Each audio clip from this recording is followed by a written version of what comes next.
अस्सलाम वालेकुम। सिटी से सवाल के साथ मैं हूँ सैयद आयशा नाज, मेरे साथ मौजूद है नजम सेठी साहब। अस्सलाम वालेकुम। शॉक वेव्स सेठी साहब, अच्छा, पूरी दुनिया में महसूस की जा रही हैं, आपको तो पता कब होगा। से चल रहा है शॉक वेव्स? अच्छा, जब वो से कहाँ से डोनाल्ड था? ट्रम्प जो है इलेक्ट हुआ है, शॉक वेव्स ही चल रही है। आप पहुंच गए, हालांकि हलबर्दारी में नहीं आप पहुंचे, वो तो मोहसिन नकवी के पहुंचने की खबर वो तो आपने वहाँ दी थी। पहुँचे हुए हैं, हाँ।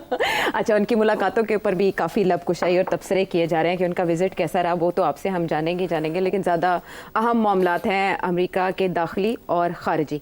डोनाल्ड ट्रंप बहुत हलचल मचा रहे हैं, जिसमें उन्होंने यूक्रेन जंग के हवाले से बातें की हैं, कुछ पॉलिसीज़ में चेंजेस किए हैं, एग्जीक्यूटिव ऑर्डर्स पे उन्होंने साइन कर करके मुख्तलिफ माहिदों से निकलने की बातें की हैं, कुछ वार्निंग्स दी हैं, कुछ लोगों को तरगीबात दे रहे हैं। लेकिन मेरा जो आपसे सवाल होगा पहला, वो बहुत जामे है कि आपने देखा वो किस किस चीज़ को प्रायोरिटी दे रहे हैं, और जिन लोगों ने उनके लिए वोट किया उनको खुश करने के जो इकदाम हैं उन्होंने 4 दिनों में क्या किए। आपकी नज़र में सबसे अहम मामला ऐसा क्या है जो अमेरिका की दाखिली और खारिजा पॉलिसी दोनों पे बहुत असरात मुरतब कर सकता है आने वाले दिनों में? देखिए, बातें तो उन्होंने अपनी स्पीच में, इनाग्रल स्पीच में बहुत सी की हैं, मगर मेरा ख्याल है उनकी सबसे इम्पोर्टेंट स्पीच है जो कि डावोस स्विट्ज़रलैंड के अंदर जो पैनल बैठा हुआ है इस वक्त, big business companies and leaders, उन्होंने वाइट हाउस से जो एड्रेस किया उनको on zoom, I think that's very significant. अच्छा, वहाँ उन्होंने बड़ी क्लियर कट जो अपनी विजन है for the new world led by America, वो उन्होंने उसमें एक्सप्लेन की है। और मेरा ख्याल है वहाँ ऐसे सूरत हाल थी कि सारे जो लोग थे लाइन अप करके पहुँच रहे थे कि सुनने के लिए उनको, everything was on a stand still के डोनाल्ड ट्रंप को सुनना है। तो that was a policy statement meant specifically for the Europeans, और उसमें उन्होंने बहुत अहम बातें की हैं। अब वो बातें जो हैं बड़ी, जिन्होंने पंजाबी कहते हैं, चुभ रही हैं बढ़िया, because many of the European Union countries don't like what Trump is saying. अब आप चाहें तो इसके ऊपर आगे बहस हो सकती है, मगर मोटी मोटी बात यह है कि ट्रंप ये कह रहा है कि आप कम से कम अपना 5% हिस्सा ग्रॉस डोमेस्टिक प्रोडक्ट का जो आपकी आमदनी है वो आप अपने डिफेंस पे खर्च करें। सारी यूरोपियन कंट्रीज़ को ये कह रहा है। अच्छा, वो कह रहा है कि हम बहुत पैसे देते हैं आपको आपकी डिफेंस के लिए, हमें उससे कुछ नहीं मिलता, और वो हमारी डिफेंस नहीं है, वो आपकी डिफेंस है, तो इसलिए आप अपने डिफेंस के लिए पैसे और खर्च करें। अब जो कमेंटेटर्स हैं वो ये कह रहे हैं कि ये 5% ऑफ GDP एक आध मुल्क तो कर लेगा, मगर बेशतर जो यूरोपियन इकोनॉमीज़ हैं वो नहीं अफोर्ड कर सकती कि अपने डिफेंस के ऊपर इतना खर्च करें, तो इसलिए उनके लिए एक सीनेगा ये। एंड ट्रंप अगर यही धमकी रखेगा कि अगर आप 5% नहीं खर्च करेंगे तो देन हम नहीं खर्च करेंगे, तो फिर अपनी डिफेंस का अपना ख्याल करें। एक ये दिस इज़ बड़ी तकलीफ़ हो रही है उनको ये सुन के। दूसरी चीज़ ये कि रशिया के साथ मैं डील करूँगा जी, मेरे कोई असूल नहीं है, मेरी कोई आइडियोलॉजी नहीं है, I am a deal maker. वो याद है आपको डोनाल्ड ट्रंप साहब ने जो बहुत उनकी मशहूर किताब है उसका title the art of the deal, the art of the deal, और वो बड़ी पुरानी बात है। मुझे याद है कि 20-30 साल पहले ये साहब एक CNN था या कौन सा चैनल था, उसके ऊपर एक प्रोग्राम भी करते थे, द अप्रेंटिस। आप देखिए, you are fired. I was shocked, मैं देखता था, कहता लुक एट दिस मैन, बैठे बैठे कहता यू आर फायर्ड, वो बेचारे जो सारे ऐसे मुंह बन जाते थे, चेहरे लटक जाते थे, और शायद इनको ये अच्छा लगता है कि सभी इनकी तरफ देखते हैं हैरत से, वो यू आर फायर्ड। अच्छा, तो अब और तो वही डोनाल्ड ट्रंप है, आते सार यू आर फायर्ड। उसने धमकी दी है कि कोई 50,000 से ज़्यादा जो अमेरिकन गवर्नमेंट के अंदर जो लोग ऑफिशियल्स हैं उनकी छुट्टी कराएगा और नए लोग अपॉइंट करेगा। अब आमतौर पे ये होता है कि जो नए प्रेसिडेंट्स आते हैं वो सारी जो है एडमिनिस्ट्रेशन उसके नए अपने लोग लगाते हैं, मगर इतनी बड़ी तब्दीली कभी नहीं किसी ने थ्रेटन की, और उसने तो कह दिया कि सबकी छुट्टी हो जाएगी, जो हमारी आइडियोलॉजी से मैच नहीं करता। डिफेंस, स्टेट डिपार्टमेंट, CIA, बड़ी फायरिंग्स, बड़े नाम हैं, बड़े नाम है, उसके अंदर लाइनें लगी हुई हैं जी, तो ये सबकी हंसते से। मगर सबसे इम्पोर्टेंट तो ये भी एक चीज़ चल रही है। दूसरी चीज़ उसने ये कहा है कि तेल की कीमत को गिराएं जी, ये वो कह रहे फैक्टर है जो रशिया यूक्रेन जंग खत्म कर सकता है। ये कैसे इसने ये बात कही है, इसके ऊपर थोड़ी सी तफ्तीश करनी पड़ेगी कि सऊदी अरेबिया को कह रहा है जी, और एक तरफ ओपेक को कह रहा है कि आप तेल की कीमत गिराएं। और साथ ये भी कह रहा है कि हम अब, पहले अमेरिकन पॉलिसी थी कि अमेरिका जो है वो ज़्यादा तेल, अपना तेल नहीं बाहर निकालता, वो उनको रिजर्व में रखा हुआ है और दुनिया से तेल खरीदता है और प्रेशर यही होता है कि वो कम रखे तेल की कीमत। मगर अब उसने ऑर्डर कर दिया है कि ऑयल एक्सप्लोरेशन और ऑयल कंपनीज़ और गैस कंपनीज़, उनके ऊपर जो सारे रेगुलेशंस है ना कि इससे ज़्यादा नहीं प्रोड्यूस कर सकते, इससे ज़्यादा नहीं निकाल सकते, उसे खुली छुट्टी कहना मैं देनी है। निकालो जितना मर्जी तेल निकालते हो, हम कोई नहीं इंपोर्ट करेंगे, हम खुद ही अपना तेल इस्तेमाल करेंगे, देखा जाएगा 50 साल के बाद क्या होता है क्या नहीं होता। अभी मैंने अपना तेल, सस्ता तेल उठा के ले करना है और लोगों को, और इन्फ्लेशन जो है महंगाई कम करनी है और अपनी स्टैंडर्ड ऑफ लिविंग को रेज़ करना है, और हमने अपनी इंपोर्ट्स जो है उसको कम करना है ताकि जो हमने पैसे लोगों के देने हैं वो कम हो, एंड सो ऑन। तो मतलब बड़ी रेडिकल किस्म की बातें हैं। डोमेस्टिक इकोनॉमी के बारे में भी कह रहा है, टैक्सेस कहता है मैं कम करूँगा, और जाहिर है अब सारे वहाँ, यहाँ शोर पड़ा हुआ है, टैक्स बढ़ रहा है, और वहाँ वो कहता है मैंने तो टैक्स कम कर देना है। और हमें वैसे भी अमेरिका में उतना हाई टैक्स नहीं है जितना यूरोप में है या जितना यूके में है। American taxes are lower than that, कहता है मैंने इससे भी कम कर देने हैं टैक्सेस। तो मतलब है, और फिर फाइनली ऑफ कोर्स वो ये धमकी दे रहा है सबको, चाइना को भी दे रहा है, कनाडा को भी दे रहा है, मेक्सिको भी को दे रहा है, इंडिया को भी दे रहा है, यूरोप को भी दे रहा है कि देखिए आप लोग सारा माल अपना बना के हमें एक्सपोर्ट कर देते हैं और हमसे फिर किराया, हम उधार, हमें फिर आपके पैसे देने होते हैं, और दिस विल नॉट वर्क। आप अगर चाहते हैं कि अपनी एक्सपोर्ट्स करें टू अमेरिका, तो फिर आप पैसे लेके आएँ, अमेरिका के अंदर इन्वेस्टमेंट करें और और मैन्युफैक्चरिंग इंडस्ट्री को फिर बहाल करें। और नहीं तो फिर ठीक है, हम आपके जो इंपोर्ट्स हैं उसके ऊपर टैक्स लगा देते हैं और उसके साथ आपका नुकसान होगा, मगर कम से कम फिर हम जो प्रोड्यूस, जो डोमेस्टिक इंडस्ट्री जो है हमारी, वो वहाँ फिर ज़्यादा कंपेटिटिव हो जाएगी। जाहिर है कि अगर एक ये चीज़ है आ रही है चाइना से आ रही है, ये 100 रुपए की है, इसको 125 रुपए की हो जाएगी अमेरिका में, तो फिर एक तो ये इसकी डिमांड कम हो जाएगी। दूसरा ये है कि जो अमेरिकन मैन्युफैक्चरर्स हैं जो इस वक्त चाइना के साथ कम्पीट नहीं कर सकते क्योंकि उनकी कीमत 115 रुपये है, तो वो भी फिर मार्केट में आ जाएंगे, वो प्रोडक्शन शुरू हो जाएगी अमेरिका में भी। तो वो ये कह रहे हैं, इस किस्म की वो पॉलिसीज़ की वो बात कर रहा है, और मेरा ख्याल है सारे ही हिल गए हैं इससे, बिल्कुल सब हिल गए। और रशिया को भी नहीं समझ आ रही कि अब हमारे साथ क्या डील करेगा वो, और वो धमकियां दे रहा है कि मैं आ रहा हूँ डील करने तुम्हारे साथ। उधर यूरोप को कह रहा है कि तुम्हारी सिक्योरिटी अपनी सिक्योरिटी है, करो जो करना, नहीं जब मैं जा रहे हैं। उधर यूरोपियंस के आपस में लड़ाई झगड़े शुरू हो गए हैं और ईयू के कि जी वो सब्सिडीज देता है, एक मुल्क जर्मनी देता है टू पूरा कंट्रीज वगैरह ताकि वो स्टेबिलिटी रहे वहाँ। तो इस किस्म की चीज़ें मेरा ख्याल है दुनिया is going to go to undergo. And finally of course उसने जो सारा ड्रामा किया हुआ है कि कनाडा भी मैंने लेना है, ग्रीनलैंड भी मैंने लेना है, मेक्सिको को भी मैंने ठीक कर देना है, नाम चेंज कर देना है, 11 मिलियन लोगों को मैंने डिपोर्ट कर देना है जो इलीगल है अफगानिस्तान, अफगान इमिग्रेंट्स के हवाले से। और अफगान इमिग्रेंट्स को 25,000 बेचारे यहाँ फंसे हुए हैं जिन्होंने जाना है, जिनके साथ वादा किया था कि ये अफगान वो हैं जो कि अमेरिकन के लिए काम करते थे और वहाँ अफगानिस्तान में नहीं रह सकते और यहाँ आके उनको पनाह मिली हुई है, उनके कागजात तैयार हो रहे हैं। आखिरी वक्त पे कोई 2,000 लोग जिन्होंने आजकल में जाना था, सीट्स बुक थी, सीट्स कैंसिल हो गई और फिर पता नहीं है वहाँ क्या होगा क्या नहीं होगा। और इसी तरीके के साथ ये जो सारा जो सिलसिला था इमिग्रेशन का, लीगल इमिग्रेशन, कि लोग आते थे वहाँ बेबीज़ पैदा हो जाती थी, उनको नेशनलिटी मिल जाती थी एज अ बर्थ राइट, हालांकि वालदैन जो है वो ना अमेरिकन सिटीजन है ना अमेरिकन रेजिडेंट है। बहुत से लोगों ने ऐसे फ़ायदे उठाए। अमीर लोग यहाँ से उठ के अमेरिका चले जाते थे, वहाँ अपना बेबीज़ पैदा कर लेते थे, उनको अमेरिकन नेशनलिटी मिल जाती थी। 20 साल के बाद वो अपने पेरेंट्स को बुला लेते थे अमेरिका।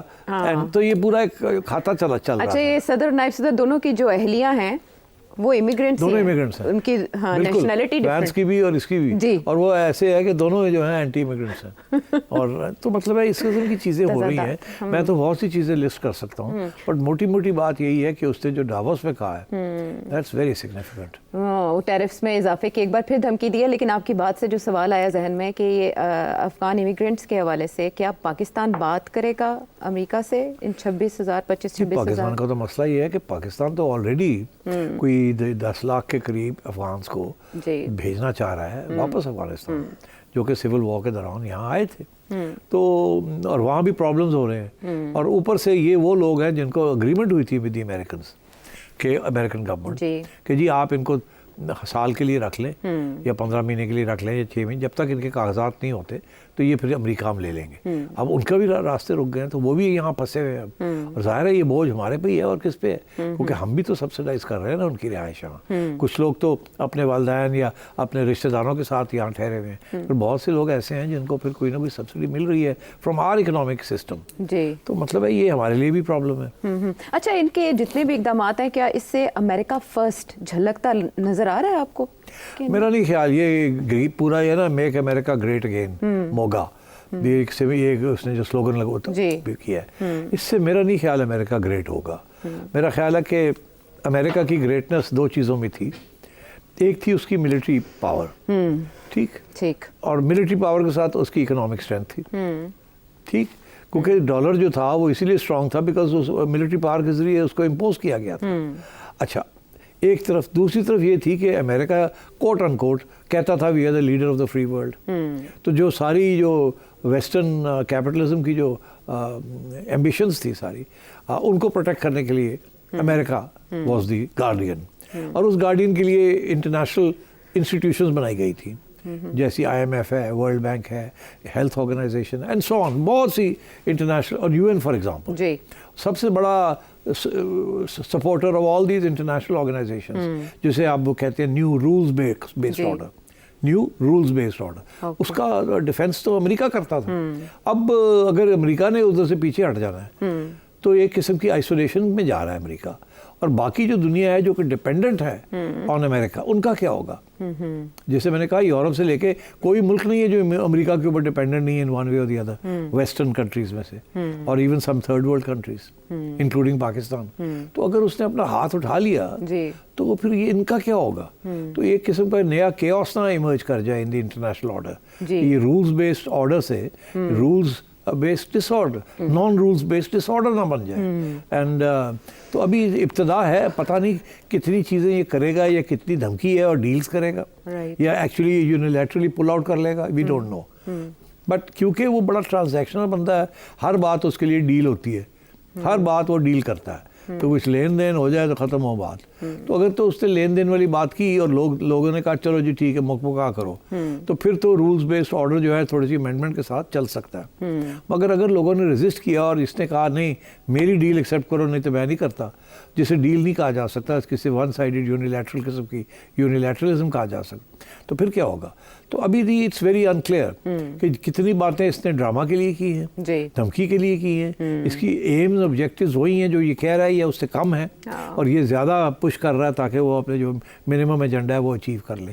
वी डोंट नो, मगर हिल गया सारा, अमेरिका भी हिल गया, दुनिया भी हिल गई है। अच्छा, तो सिट साहब ये तो दुनिया की बड़ी जमहूरियत का दावेदार है ये मुल्क, और आपने बताया इसकी पावर के इन 2 फैक्टर्स के अंदर थी।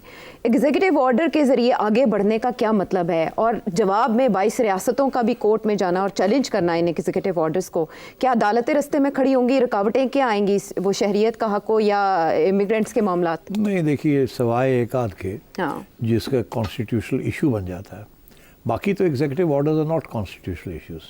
तो कॉन्स्टिट्यूशनल इशू तो ये वाला है फॉर एग्जांपल कि जी जो बंदा अमेरिका में पैदा होता है वो बाय बर्थ राइट उसकी सिटीजनशिप, इसके ऊपर तारीख के अंदर अमेरिका के अंदर काफ़ी डिबेट के बाद ये कॉन्स्टिट्यूशन के अंदर इसको बनाया गया था, क्योंकि एक वक्त था जबकि वो समय कहते थे कि जो ब्लैक्स हैं वो उनको ये नहीं मिलेगी, उनके ना बेटों को मिलेगी ना बच्चियों को मिलेगी। बहरहाल आहिस्ता आहिस्ता सबको मिली गई, फिर ये इनश्राइन हो गया है क्योंकि लैंड ऑफ इमिग्रेंट्स है जी। तो इसलिए वो उसके ऊपर चैलेंज हो गया है, वो ऑलरेडी चैलेंज हो गया। और बड़ी इंटरेस्टिंग बात यह है कि कुछ स्टेट्स ने चैलेंज किया है, उनके अटॉर्नी जनरल्स ने चैलेंज किया है, अपार्ट फ्रॉम प्राइवेट स्टेट्स ने भी किया है कि जी ये अनकॉन्स्टिट्यूशनल 22 रियासतें। अब आप सोचिए, तो दिस मेरा ख्याल है ये स्ट्राइक डाउन हो जाएगा। आई थिंक ये स्ट्राइक डाउन हो जाएगा, ये नहीं चलेगा, बिकॉज ये तो बड़ा फंडामेंटल है टू द अमेरिकन कॉन्स्टिट्यूशन। मगर अब बात ये है कि जुडिशरी भी वहाँ उन्होंने पैक की हुई है विद रिपब्लिकन जजेस। अब कैसे ये वर्कआउट करता है we don't know, it's again open question. अच्छा, वो हल्ला साथ ही एस्टेब्लिशमेंट पर भी बोल रहे हैं, आपको पता है पाकिस्तान में जो सबसे ज़्यादा बस करती है चीज़ वो इस्टेब्लिशमेंट का किरदार है, और अगर अपनी इफ्तिताही स्पीच में ही वो इस्टेब्लिशमेंट को रेडिकल एंड करप्ट कहते हुए कहें कि हम आइंदा अपनी आज़ादी उनके पास रहन या गिरवी नहीं रखेंगे। मीनवाइल जॉन एफ कैनेडी और मार्टिन लूथर किंग और रॉबर्ट एफ कैनेडी, उनकी दस्तावेज़ात पब्लिक करने का हुक्म देना चाहे 1992 में इस हवाले से एक ऑर्डर भी मौजूद है, कानून भी मौजूद है। इसका क्या मतलब है ललकार में? अगेन ये ऑब्वियसली कानून तो है अमेरिका में जी कि 25 साल या 50 साल depending on the restrictions imposed जो क्लासिफाइड डॉक्यूमेंट्स होते हैं उनको वो रिलीज़ कर देते हैं। मगर इसने आते सार कुछ ऐसे part of the Kennedy archives और जो असैसिनेशंस हुए उनके कुछ डॉक्यूमेंट्स तो पहले रिलीज़ हो गए, मगर वो डॉक्यूमेंट्स जो CIA के जो उनके हवाले से हैं वो उनमें से बहुत से नहीं रिलीज़ हुए। अब डोनाल्ड ट्रंप ने ये कह दिया कि ये मैं उससे शॉर्ट साइन कर दिया ऑर्डर कि जी रिलीज़ करें। हाँ। अब CIA को तो बात पसंद नहीं आएगी।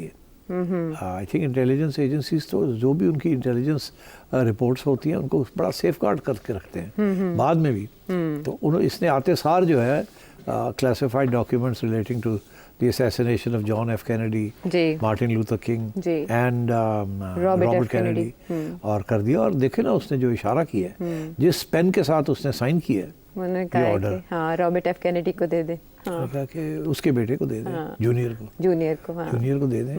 और याद रहे जूनियर ने इल्ज़ाम भी लगाया था, उसका ये ख्याल है कि जॉन एफ कैनेडी को एक बंदे ने नहीं 2 बंदे मिले हुए थे, 2 बंदों ने की कंस्पिरेसी थी, और उसका ये ख्याल है, उसने इल्ज़ाम लगाया था कि CIA American CIA was involved.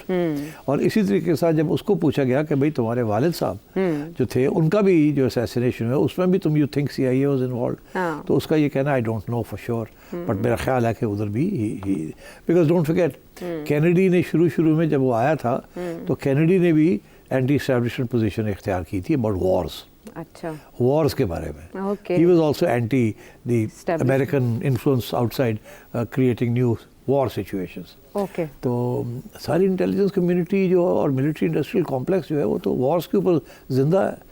Wars के ऊपर सारी रिसर्च टेक्नोलॉजी हो रही है ऑन वॉर लाइक वेपन्स, जहाँ से फिर उनकी कमर्शियल यूसेस निकलती हैं। All this rocketry and everything else, eventually these are all research projects undertaken by the Pentagon and outsourced to private contractors। और उसमें से फिर private uses भी निकलती हैं of this new technology etc। तो इसलिए I think this is जैसे कहते हैं ना, आते सार उसने एक शॉट फायर कर दिया as a warning shot to the establishment कि मैं आपके सीक्रेट्स जो हैं उसको भी नहीं प्रोटेक्ट करूंगा। तो फिर देखते हैं क्या होता है। तो ये लॉन्ग टर्म पॉलिसी को इफेक्ट कर सकता है अमेरिका की? पिछला दौर तो इनका मुख्तलिफ था अब से। हाँ, नहीं इतना नहीं था अग्रेसिव जितना अब वो अग्रेसिव हो गया है। बट क्योंकि उसको ये भी है ना कि देखिए आपको याद होगा कि जब ये इलेक्शन हारा है जो बाइडेन के मुकाबिल, जब इलेक्शन हारा था तो इसने जो ये May 9 कर दिया था वहाँ जी, अटैक कर दिया था 6 जनवरी इसने वो करवा दिया था। ठीक है, इनकरेज किया आ जाओ अटैक कर दो, ठीक है, कैपिटल हिल। हाँ, और उस वक्त इसने अपने मिलिट्री चीफ ऑफ स्टाफ को कहा था कि आप सेट द ट्रूप्स आउट, उसने इनकार कर दिया था।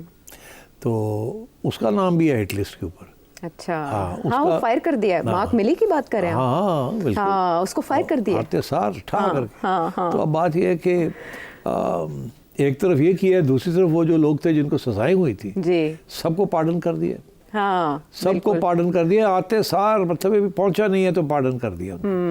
एक दिन आने से पहले ही उनकी साइन करके बैठा हुआ था कि इनको। अब उनको क्या पैगाम मिला है? उनमें से कुछ लोगों ने तो ट्वीट्स भी किए हैं, कहते हैं जी कि हमसे गलती हो गई, हमें इस दफ़ा तो अब मैंने बहुत सी बंदूकें ख़रीद ली हैं। एक बंदा है अभी जेल से आया बाहर। अच्छा। उसने कहा कि मैं तो तैयारी कर रहा हूँ, मैंने तो हथियार ख़रीद लिए इस दफ़ा, और इस दफ़ा तो मैं कुछ और करूँगा। इसी तरीके के साथ किसी और ने भी इसी किस्म की बात की है कि अगले राउंड में हम ये करेंगे और वो करेंगे और वो करेंगे। तो इस किस्म की बातें भी शुरू हो गई हैं वहाँ। अच्छा। तो दिस वेरी डेंजरस।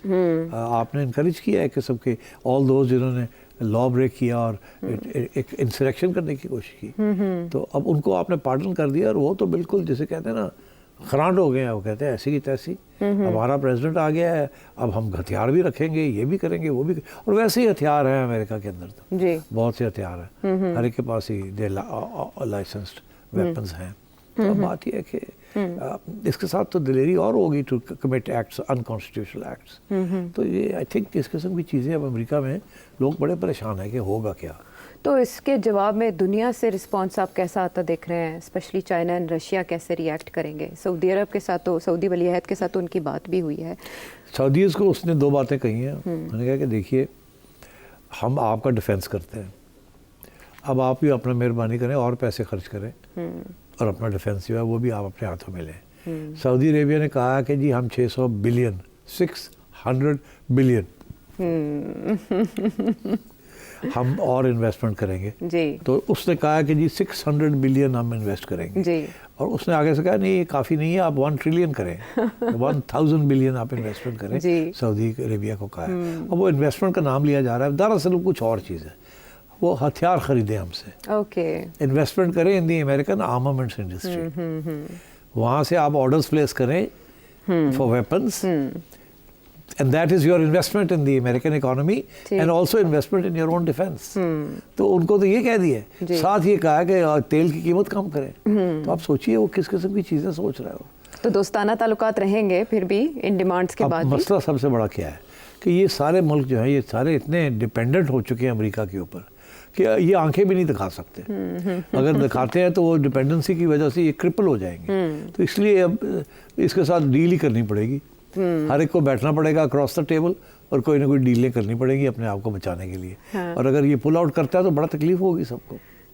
ठीक। और what about the Abraham accord? आपने कहा अब्राहम अकॉर्ड्स इसने किए थे जो आगे फॉलो अप नहीं हुए जी। अब्राहम अकॉर्ड्स यही थे कि इजराइल को आप रिकग्नाइज करें और हम आपके जो ज़मीनें आपकी छीनी गई हैं और वो उसको हम वापस करवाते हैं और 2 स्टेट सोल्यूशन की तरफ चलते हैं। और इस बेसिस के ऊपर कुछ 3-4 अरब ममालिक ने इजराइल को डिप्लोमेटिक रिकग्निशन देने का फैसला कर लिया था। आखिरी स्टेज पे वो सऊदी अरेबिया पीछे हट गया क्योंकि ये सारा मसला शुरू हो गया था, ये जो हमास वाला है जी, जी। और अब वो रुका हुआ सब कुछ जी। अब ये आया और कहता है मैंने वही जो जहाँ मैंने बात छोड़ी थी उसको पूरा करना है और ये भी कहता है कि मैंने नेतान्याहू को भी टाइट करना है।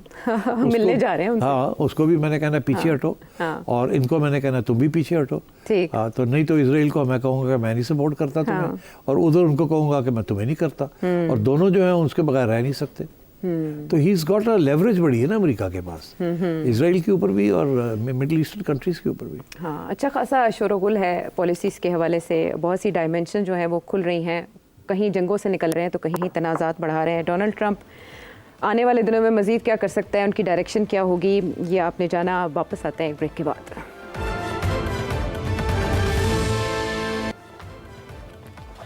Welcome back to the show. बहुत से पहलू हैं सिट साहब, लेकिन हम चाह रहे हैं कि हम इंपॉर्टेंट एस्पेक्ट्स ही देखें जिनसे ये खिता मुतासर हो सकता है। दुनिया के मुतासर होने की तो हमने बात कर ली, तो आते हैं पाकिस्तान, इंडिया एंड चाइना की तरफ। अमेरिकन प्रेसिडेंट के ये जो ऑर्डर्स हैं या इनके जो इकदाम हैं वो आने वाले दिनों में इन ममालिक को कैसे मुतासर करेंगे? देखिए आप शुरू कर लें, पाकिस्तान से कर लेते हैं। पाकिस्तान में एक परसेप्शन क्रिएट की गई है पीटीआई ने कि डोनाल्ड ट्रंप आएगा और टाइट करेगा हमारी इस्टेब्लिशमेंट को और इमरान खान के साथ सॉफ्ट पोजीशन होगी क्योंकि वो दोस्त भी रहे ना, अपना दोस्त कहते हैं। अच्छा, मैं समझता हूँ कि शायद ऐसे नहीं होगा और इसलिए ये खदशा नहीं है कि डोनाल्ड ट्रंप जो है पाकिस्तान की तरफ अटेंशन डाइवर्ट करेगा और उसके ऊपर इमरान खान की सपोर्ट में बाहर आएगा। मैं नहीं समझता ऐसे होगा। ट्वीट भी नहीं करेंगे? यार देखिए, ये ट्वीट और नॉन ट्वीट से कोई फ़र्क नहीं पड़ता, पॉलिसी चेंज में फ़र्क पड़ता है। मेरा ये मौक़िफ़ है कि the Americans have always worked with the Pakistani military establishment. वो खुश हैं, हमेशा पाकिस्तानी मिलिट्री एस्टैब्लिशमेंट अमेरिकनों के साथ सेट होकर चलती है। सारी आपकी economy is dependent on America, सारी आपकी तजारत जो है वो अमेरिका से और वेस्टर्न से, चाइना से आपकी कोई तजारत नहीं है। चीज़ ख़रीदते हैं, बेचते तो कुछ भी नहीं है। रशिया से कुछ नहीं है, तो ईरान से कुछ नहीं है, इंडिया से कुछ नहीं है, तो फिर है किसके साथ? यूरोप के साथ और उधर अमेरिका के साथ, दैट्स इट। और थोड़ा सा इधर उधर। So I think the military establishment has retained close ties throughout all administrations with the American military establishment। तो अब मेरा ख्याल है एक तो ये, दूसरा ये कि स्टेट डिपार्टमेंट भी तो है ना, स्टेट डिपार्टमेंट पूरी ब्रीफिंग देगी डोनाल्ड ट्रंप को कि इमरान खान जो है is not good for America. और बहुत से रीजंस एक्सप्लेन करेंगे कि उसने जिस किस्म की वो अलायंसेस बिल्ड करने की कोशिश कर रहा था, जिस किस्म की इस्लामिज्म वो करना चाह रहा था, and so on and so fourth, और अमेरिका के खिलाफ जो उसके बयानबाजी हुई है सारी, तो आई थिंक वो एक आध जैसे कोई कांग्रेसमैन जो हैं उनके ऊपर क्योंकि लोगों ने उनको डोनेशंस वगैरह दिए हैं कंस्टिट्यूंट्स ने, तो एक आध भी ट्वीट कर देते हैं, पर मेरा नहीं ख्याल है नहीं सब्सटैंशियल किसी सिग्निफिकेंट किस्म की कोई पुश बैक होगी from America on the question of Imran Khan. I don't think so. बाकी ये पॉलिसीज अमेरिका को पाकिस्तान से क्या चाहिए?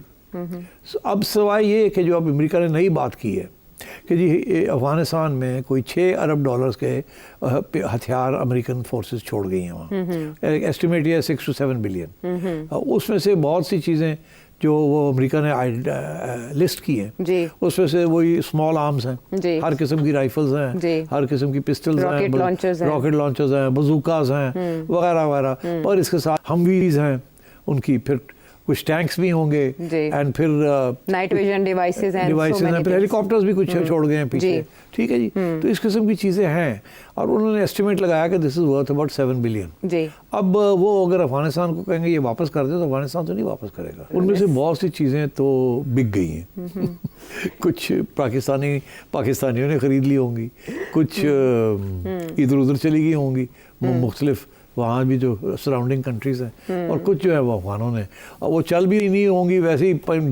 जंग पड़ी होंगी, मगर for Afghanistan to agree to return anything to America, वो तो तालिबान के लिए एक बहुत बड़ी ह्यूमिलिएशन होगी। तो अब वो पाकिस्तान के साथ बात करेंगे कि जी आप हमें बताएं किस तरीके से आप हमारी हेल्प कर सकते हैं टू प्रोक्योर दिस। अच्छा, तो मेरा ख्याल है it's not going to be easy. और वो धमकी यही दे रहा है कि थोड़े बहुत पैसे अभी भी अफगानिस्तान को मिल रहे हैं ऑन ह्यूमैनिटेरियन इश्यूज, तो उसकी वो धमकी दे रहा है, but I don't think the Taliban are going to be too impressed with that. अलबत्ता ये ज़रूर है कि एक और फ्रंट के ऊपर तालिबान के खिलाफ एक और महाज खुल गया है यूरोप में, वो महाज है इंटरनेशनल क्रिमिनल कोर्ट।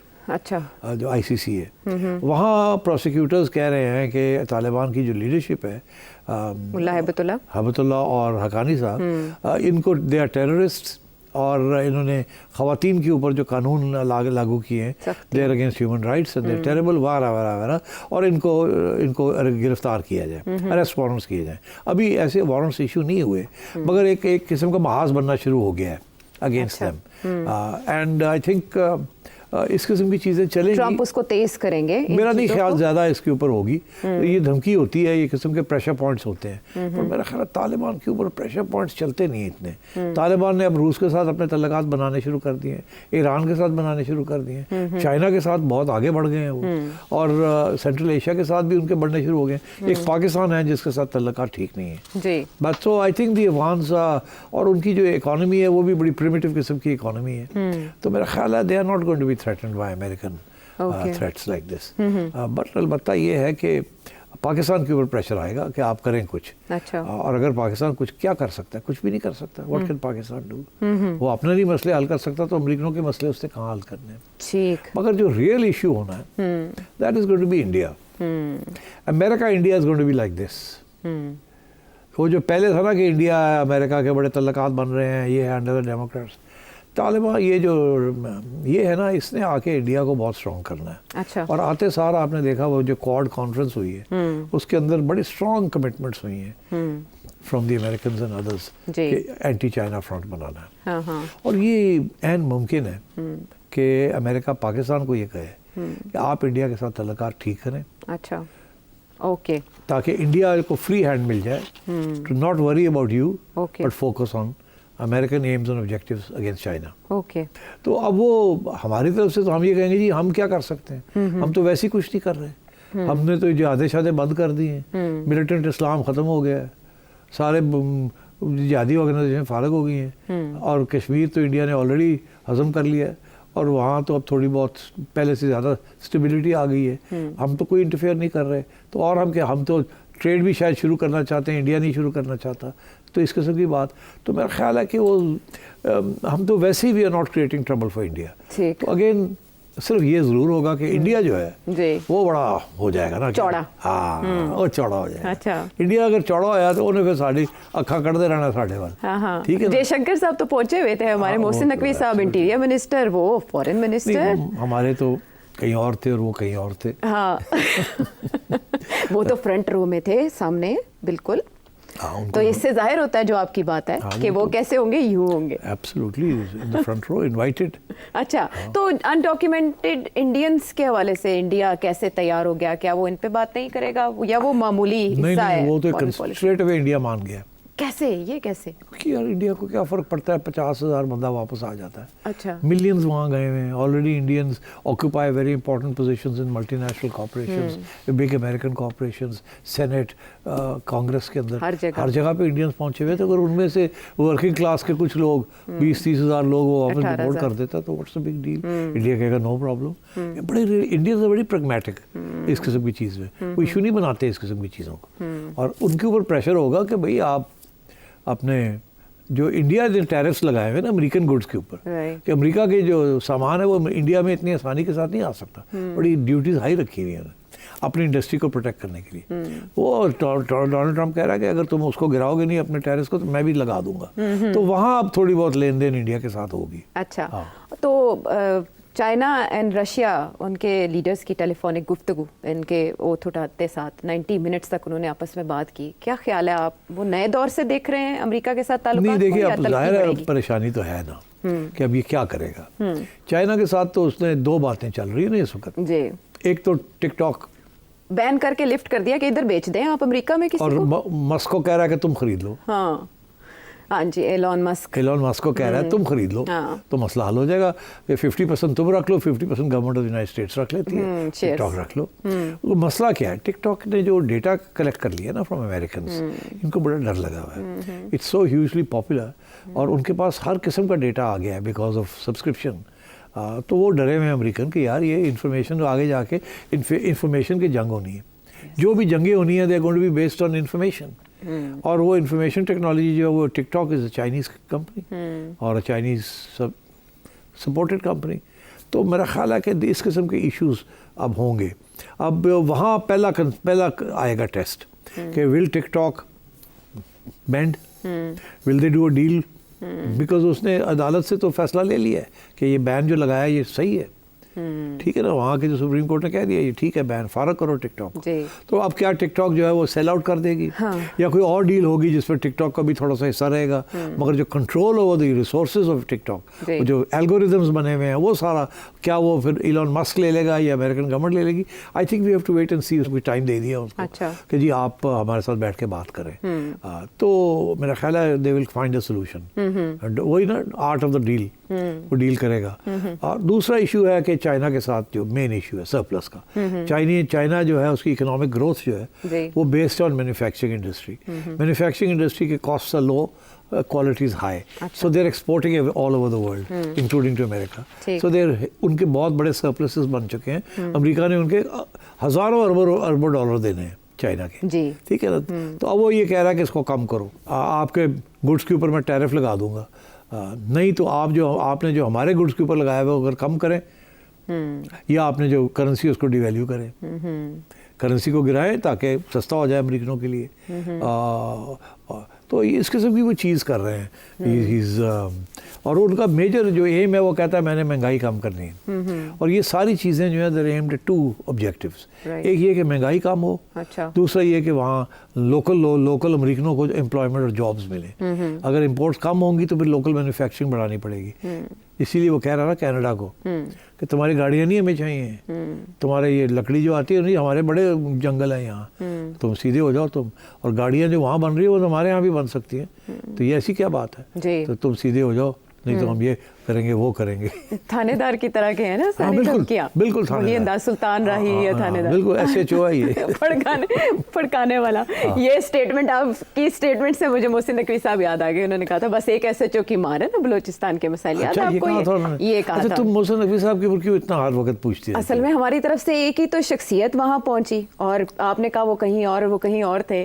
तो वो जहाँ भी थे कैसा रहा आपके ख्याल में उनका विजिट? और बिलावल भुट्टो तो अपनी मीटिंग्स की हैं, कुछ प्राइवेट मीटिंग्स थी जो मेरी इल्म में है, कुछ उन्होंने एम्बेसी के साथ मिलके की हैं, और मेरी रिपोर्ट तो ये है कि they all went very well. अच्छा, एक ऐसी मीटिंग थी जिसके ऊपर काफ़ी तनकीद हो रही है, अमेरिका में भी तनकीद हो रही है। वो ये कि वो एक ऐसी कमेटी है जो कि बड़े प्रो इसराइल है, उसके जो सेनेटर्स हैं उसके अंदर उनको भी जाके मिले, ठीक। और उसके ऊपर तनकीदी हो रही है, वो तो बड़ी प्रो इजराइली लॉबी है और आप जो वहाँ जाके क्या कर रहे थे and so on and so fourth. दूसरा ये कि एक दो सेनेटर्स थे या कांग्रेसमैन थे जिनको ये मिले हैं, मेरे इन्फॉर्मेशन बता के बड़ी अच्छी मीटिंग्स हुई हैं। अच्छा। मगर जैसे ही वो वहाँ से गए, उन्होंने एक में से विल्सन है उसका नाम, उसने एक ट्वीट कर दिया कि फ्री इमरान। अच्छा, तो मैंने पूछा फ़ोन करके किसी को, अच्छा, मैंने कहा यार ये कैसे हुआ है, आप लोग तो वहाँ कहते हैं अच्छी मीटिंग हो गई। कह रहा मीटिंग तो बड़ी अच्छी हुई, बड़ी, और उससे बड़ी ज़बरदस्त मीटिंग रही, उसने ये किया वो किया, तस्लीम की। तो जब वो वापस गया तो वहाँ प्रेशर था कि ओए तेनू असी इन्ने बड़े पैसे देते हैं तेरी कैंपेन वास्ते, तो चलो एक और फंड रेजर तुम्हारे लिए कर देते हैं। अच्छा। वहाँ fund raising is very important for politics. Fund raising के बेसिस के ऊपर लोग अपनी पॉलिसी जो है ना वो एकदम अनाउंस कर देते हैं, तब्दील भी कर देते हैं, यू टर्न भी ले लेते हैं। अच्छा। तो मेरे ख्याल पाकिस्तानी कम्यूनिटी के लोगों ने कहा होगा कि यस तुसी की कीता भाजी, ਅਸੀਂ ਤਾਂ ਤੁਹਾਨੂੰ ਇੰਨੇ ਪੈਸੇ ਦਿੱਤੇ ਸੀ ਔਰ ਅੱਗੇ ਜੇ ਇੰਨੇ ਪੈਸੇ ਹੋਰ ਇਕੱਠੇ ਕਰਨ ਲੱਗੇ ਆ ਤੇ ਮਿਹਰਬਾਨੀ ਕਰਕੇ ਇੱਕ ਟਵੀਟ ਕਰ ਦਿਓ। ਤਾਂ ਉਹਨੇ ਕਿਹਾ ਕਰ ਦਿੰਦੇ। तो ये this is what how these things happen. अच्छा। But I think on the whole it was a successful trip. But अब उसके ये सक्सेस कैसे मेजर किया जाए?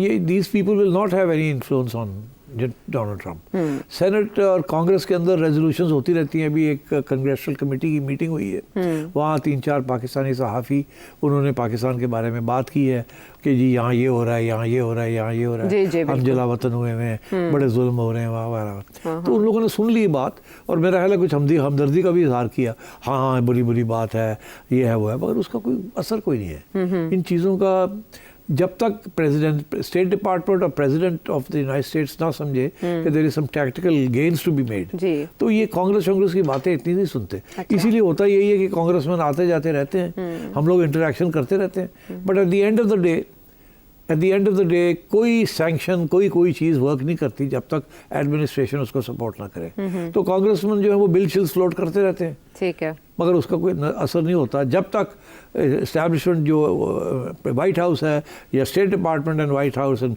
Pentagon and CIA all on the same page से कि ये करना है, उस वक्त तक ये होता नहीं, इनका कोई फ़र्क नहीं पड़ता। ठीक है।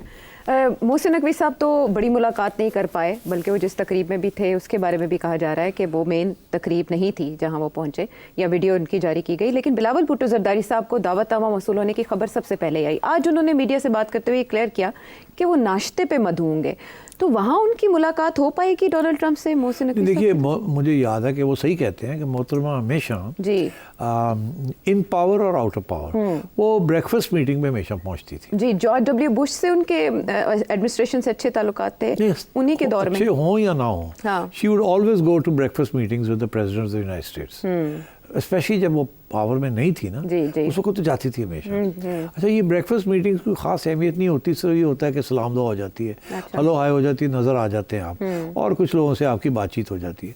मोहतरमा इसलिए जाती थी क्योंकि वो लॉबिंग करती थी। जब भी आउट ऑफ पावर होती थी ना, तो वो उनका ख्याल होता था ब्रेकफास्ट मीटिंग के ऊपर इन्फ्लुएंशियल लोग होते हैं, मैं उनसे मिल लूँगी और थोड़ी सी उनको रीअश्योरेंस कर दूँगी और ये भी बताऊँगी कि ये मुशर्रफ ये कर रहा है, ज़िया ये कर रहा है, फलाना ये कर रहा है। तो she used to seek that as an opportunity. अब बिलावल भुट्टो साहब के पास तो उस किस्म की कोई चीज़ नहीं है, वो तो गवर्नमेंट के अंदर बैठे हुए, बाहर तो नहीं बैठे हुए, मगर मेरा ख्याल है he also wants to establish his own contacts with people who knew his mother. तो मेरा ख्याल है अच्छी बात है, यही कहा उन्होंने, और मेरा ख्याल है अपनी प्राइवेट कैपेसिटी में जाएंगे और not as an official state guest. यही कहा उन्होंने अपने जवाब में भी।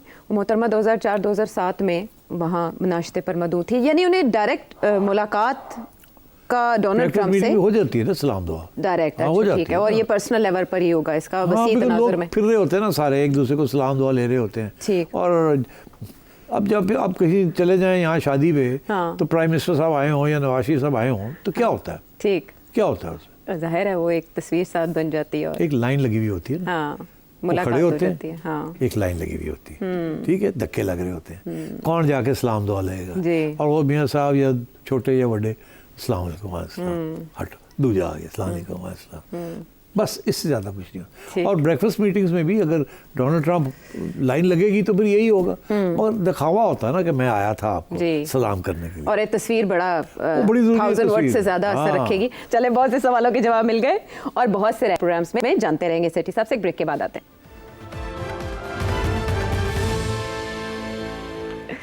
आपका फेवरेट सब्जेक्ट ही शुरू किया आपने, इमरान खान, बानी PTI, चुप क्यों है आज आप? असल में मैं पर तोल रही थी। अच्छा। मैं चिड़िया तो नहीं हूँ लेकिन मैं पर तोल रही थी। वेलकम बैक नाजरीन। सेठी साहब मुश्ताक है इस वक्त के मैं मुज़ाकरात के हवाले से जानूं उनसे मामलात जो कि ज़ाहिर है। Discuss Imran again.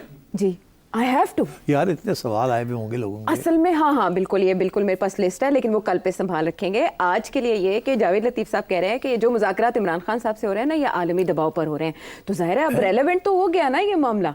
और फिर आज बैरिस्टर गौहर ने क्या कहा, सुने। खान साहब ने बिल्कुल हॉल्ट किए मुज़ाकरात। हमने उनको पहले भी कहा था, बड़ा टाइम हो गया था, एक टाइम फ्रेम होना चाहिए। सदीक साहब कह रहे हैं कि देखिए दोबारा गौर करें, हुकूमत अनाउंस करे। अभी किस चीज़ ने रोका है? हम वो मुज़ाकरात हमने कह भी दिया कि हॉल्ट के, चलो ये तो कह देना कमीशन बनने जा रहा है। इतना कह ही दें कि कमीशन बनने जा रहा है, मुज़ाकरात हॉल्ट हैं। आपने कल क्या कहा था इन मुज़ाकरात के बारे में जब उन्होंने कहा था हमने ख़त्म कर दिया? तो है कि ये फिर मुज़ाकरात होंगे। अच्छा। या आज नहीं कल, ये मैं काफ़ी अरसे से आपको कह चुका हूँ कि पीटीआई को कोई फ़ायदा नहीं है अब मुज़ाकरात से भागने का। मुज़ाकरात से कम कुछ छोटी मोटी चीज़ शायद इनको मिल जाए, इसलिए ये अभी भी जैसे कहते हैं ना कि गर्म रखना चाहते हैं। हाँ, तो इसलिए ये लोग ये इस किस्म की चीज़ें पीटीआई कर रही है। अच्छा। और गवर्नमेंट की इसीलिए कोशिश है कि इनको रोका जाए, इनके साथ मुज़ाकरात किए जाएँ। तो आपकी ये बात तो हो गई सच के हॉल्ट है, टर्मिनेट नहीं, ख़त्म नहीं कर दिया मुकम्मल तौर पे। लेकिन उनका ये कहना बैरिस्टर गौहर का कि इमरान खान साहब चाहते हैं मसाइल के हल के लिए न्यूट्रल अंपायर हो। बिल्कुल, न्यूट्रल अंपायर तो शैतान होते हैं, जानवर होते हैं। न्यूट्रल तो जानवर होता है। जानवर होता है। हाँ। तो फिर अब एक बार फिर ये डिमांड करना क्या बताता है? पता नहीं, मुझे तो समझ नहीं आती खान साहब की। एक तरफ कहते हैं कि एस्टैब्लिशमेंट जो है वही है जिससे बात करनी है, फिर कहते हैं एस्टैब्लिशमेंट के अंदर भी कोई न्यूट्रल हो। तो न्यूट्रल ऑलरेडी एस्टैब्लिशमेंट आपके खिलाफ खड़ी है, क्या मतलब आपका न्यूट्रल क्यों हो वो? तो फिर ये बयान देने का मतलब क्या, टारगेट क्या है इसका? नहीं, बस। और ये पीटीआई की क्या पॉलिसी है कि एक दिन पहले मुज़ाकरात खत्म करने का ऐलान बैरिस्टर गौहर से करवाना, फिर हॉल्ट देखिए, करने? आप मेरे से अब ना खिलवाएं ना जो असली बात है। क्यों? हमें तो नहीं, असली बात जो है खान साहब की, जी। इधर से आते हैं, इधर से आते हैं, इधर से आते हैं, इधर से आते हैं, वो क्या है? क्या? एस्टैब्लिशमेंट नहीं है। फिर वो एस्टैब्लिशमेंट की लीडरशिप है। हाँ। वो कहते हैं कि ये न्यूट्रल नहीं है। अच्छा। एस्टैब्लिशमेंट से न्यूट्रल है, ये न्यूट्रल नहीं, इनको हटाओ। वो पहले उन्होंने वो मई वाला ड्रामा किया था, किसी किस्म की अफरा तफरी क्रिएट की जाए, इंस्टेबिलिटी क्रिएट की जाए, ताकि कोई महाज बन जाए इस एस्टैब्लिशमेंट की लीडरशिप के खिलाफ, और कोई ना कोई कुछ हो जाए जिससे ये फारग हो जाए एस्टैब्लिशमेंट की लीडरशिप। कोई नई लीडरशिप एस्टैब्लिशमेंट की आ जाए, वो फिर हम कहेंगे ये न्यूट्रल है, उसके साथ बैठ के हम आगे बात बढ़ाएंगे। ये ड्रामा है सारा। अच्छा। और ये होना नहीं है। इतनी कोशिशों के बाद भी रिव्यू नहीं कर रहे खान साहब अपनी पॉलिसी को, और उसी पे नहीं, मैंने आपसे कहा ना कि थोड़ा देर तो और लगेगी। अच्छा। क्योंकि रिव्यू स्टेज में पहुंच गए हैं, अब वो आखिरी स्टेज है कि वो ट्रंप के इंतज़ार में है कि उधर से क्या रिलीफ मिल सकती है या नहीं। अगर वहाँ से थोड़ी बहुत रिलीफ मिली तो फिर ये एक और रवैया इख्तियार करेंगे। अगर वहाँ से बिल्कुल कोई रिलीफ ना मिली तो फिर आप देखिएगा ये भी कुछ छोटी मोटी डील के लिए तैयार हो जाएंगे। बिल्कुल ठीक। और रिलीफ, और याद रखिएगा जी, पहली बात ये कि डील होगी, आज नहीं कल, कल नहीं परसों, परसों नहीं तरसों, एक डील होगी। ठीक। खान साहब कहेंगे कोई डील नहीं हुई, ठीक, जाहिर है वो तो और खान साहब के सपोर्टर्स के कोई डील नहीं हुई, हम ये तो हम जीत गए, रास्ता ये था। हाँ। ये तो हम जीत गए ना, हमारी बातें मान ली सबने, बहुत बड़ी गेम कर गए खान साहब। हाँ, खान साहब ने कमाल कर दिया जी। तो। और हम तो कभी ये नहीं कहते थे हम एंटी एस्टैब्लिशमेंट हैं। हाँ। हम तो कभी ये नहीं कहते थे। कैसे हो सकते हैं हम एंटी आर्मी? वो तो हमारी नेशनल सिक्योरिटी का इदारा है जी। हम तो वो लोगों के खिलाफ थे जो नॉन न्यूट्रल थे। तो ये होगा नया बयानिया, ये कुछ अरसे के बाद कोई नया बयानिया शुरू होगा, मगर अभी नहीं। उसकी वजह ये कि अभी डील नहीं होनी। अच्छा, अभी कोई इम्कान नहीं है शॉर्ट टर्म में, लॉन्ग टर्म में कुछ ना कुछ होगा। ठीक है। और कितना इंतजार पाकिस्तान तहरीक इंसाफ करना पड़ सकता है और तब तक बयानात से ही गरमाना पड़ सकता है, ये एनालिसिस से आपने जाना। अगले प्रोग्राम तक के लिए इजाजत दें।